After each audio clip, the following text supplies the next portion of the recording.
Refining your rhyming. How to make sure that you're not writing garbagey rhymes and making your song sound bad. Writing solid rhymes in your songs means the difference between a mediocre and an awesome song. If you've ever had trouble with lyrics that disappointed you, with lyrics that seemed boring, if you've had cheesy sounding or cliched lyrics, or if you've ever written lines that sound awkward, very often the problem is your rhyming choices, the words that you're picking to rhyme with each other. In this video, I'm going to show you 6 strategies to refine your rhymes, to level them up and make your lyric writing much more interesting for your audience. Hi, I'm Trevor Dimoff. I transform musicians into songwriters at epicsongwriting.com. Watch the video all the way through and then click the link description for help implementing these strategies so that you don't just watch this video and forget about them. Now, here's what you need with rhyming. Rhyming needs to fulfill 3 requirements. You need to have rhymes that are interesting. You need to have rhymes that sound good and sing well.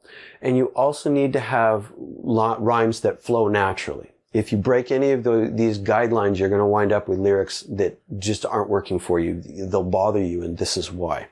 So with your rhyming, they have to be interesting. You need interesting word choices. As a rhyme approaches, your listener's trying to guess what word you're going to use. If it's too obvious, if it's not interesting, it's boring. They have to sound good. You need words that sound good so that you can write words that sing well, so that when you sing them, it sounds good. And finally, you need to have lyrics that flow naturally. So if it sounds awkward, it's going to sing awkward, it's going to distract your listener, it's not going to be a great song. Here are 6 strategies to help you make sure that you follow through on all 3 of these. Number 1, brainstorm alternatives. Don't just come up with the first rhyme that you think of.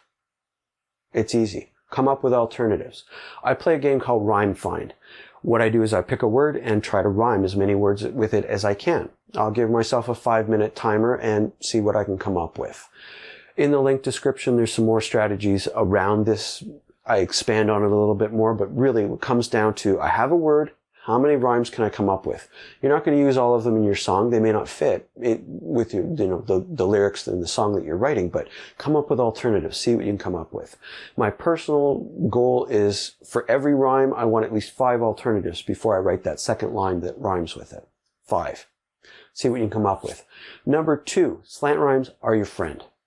Use slant rhymes. Don't get stuck into the trap of perfect rhyme, perfect rhyme, perfect rhyme, perfect rhyme. It's boring. It's too predictable. Slant rhymes. There's a video lesson that explains it in detail. Here's the basics. You have 3 components in a rhyme. The initial consonant has to be different for it to be a rhyme. The final vowel not the initial consonant, excuse me, the consonant right before the final vowel. The final vowel sound has to be the same.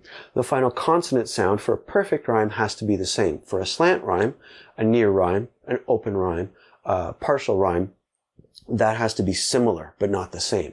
And that's similarity. We've been programmed to expect perfect rhymes. A lot of pop songs use perfect rhymes all over the place. It's the slick writers, the really good writers that use slant rhymes. They slide them in there. You don't even notice them because it's strong enough of a rhyme. That sound is close enough that your brain says, that's a rhyme. So use slant rhymes. They're your friend. Number 3, rhyme later in the songwriting process. Instead of writing a line and saying, oh, it's an awesome line, now I need to rhyme it. Don't do that. Trust me. Here's what happens. You wind up forcing a rhyme, making it sound awkward just to get that rhyme in there because it's the first one you thought of because you didn't play Rhyme Find. Instead, here's what I do. I start with my idea, my initial title, my initial concept for the song, and I brainstorm all sorts of ideas. And I just play around with it. I'm not trying to write lines at all yet. It comes later. Then I'll decide on what story do I want in my song. So I'll start with where am I beginning in the song? What do I do in the verse, the pre-chorus, the chorus, second verse? I outline all of this before I start trying to write lines.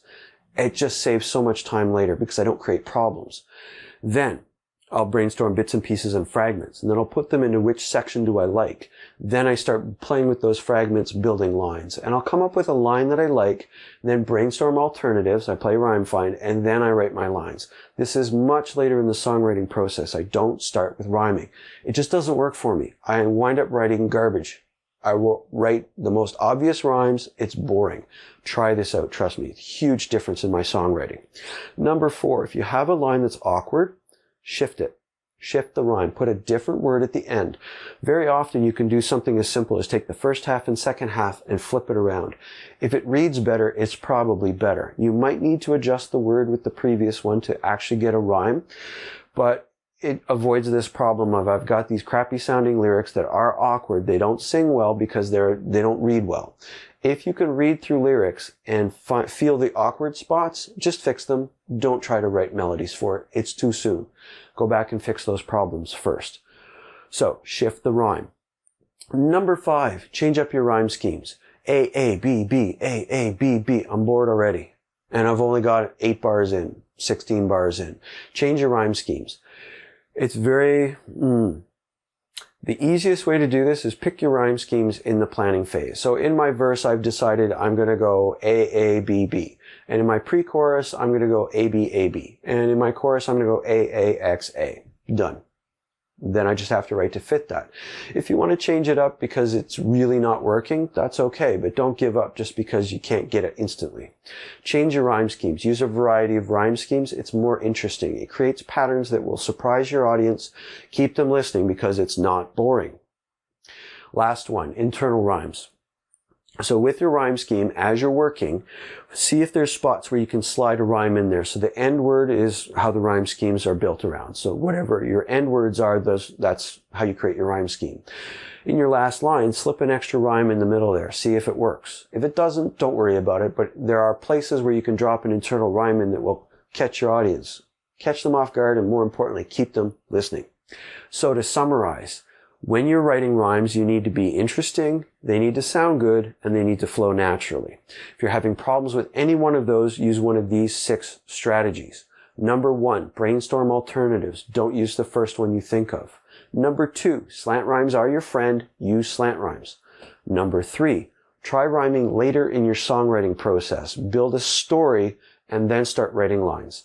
Number 4, shift the rhyme. Anytime you have an awkward line, change it around, get better grammar that reads naturally.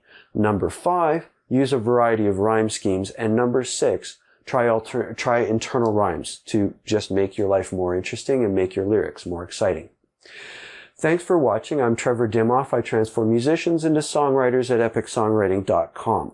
Click the link description for help implementing these strategies instead of just flipping off to the next video. Once you've done that, go write something. Thanks for watching.